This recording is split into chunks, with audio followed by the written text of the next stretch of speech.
আমাদের অনেকের এই মানসিকতা আছে, অন্যের প্রাইভেট বিষয় নিয়ে কখনো আপনি নাক গলাতে পারবেন না, কারো প্রাইভেসিতে আপনি ইন্টারফেয়ার করবেন না, কারো প্রাইভেট স্পেসে আপনি ইন্টারফেয়ার করবেন না। এটা খুব বাজে একটা স্বভাব, এটা ইসলাম হারাম করে দিয়েছে।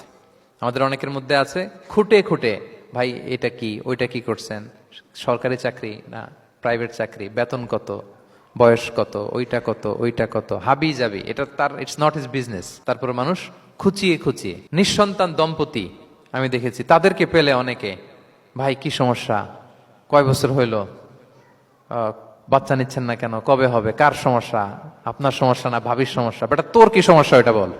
একজন নিঃসন্তান দম্পতি তারা কি স্ট্রাগলের মধ্যে দিয়ে যায় আপনি জানেন? এটা তার জন্য পরীক্ষা, ওই পরীক্ষার মধ্যে আপনি খুঁচিয়ে খুঁচিয়ে, মানে সে kind of his a gynaecologist, treatment দিচ্ছে, ভাই কি হয়েছে এইটা ওইটা, তাদেরকে বিব্রত করে একটা পরিস্থিতিতে ফেলা, এম্বারাসিং একটা সিচুয়েশনে ফেলা, এটা হারাম। এই ম্যানার গুলো ইসলাম আমাদেরকে ধরে ধরে শেখায় যে এটা তোমার বিজনেস না, তুমি খুঁচিয়ে খুঁচিয়ে মানুষের ব্যক্তিগত বিষয় যেটাতে সে বিব্রত বোধ করে, এগুলো তুমি জিজ্ঞেস করতে পারো না।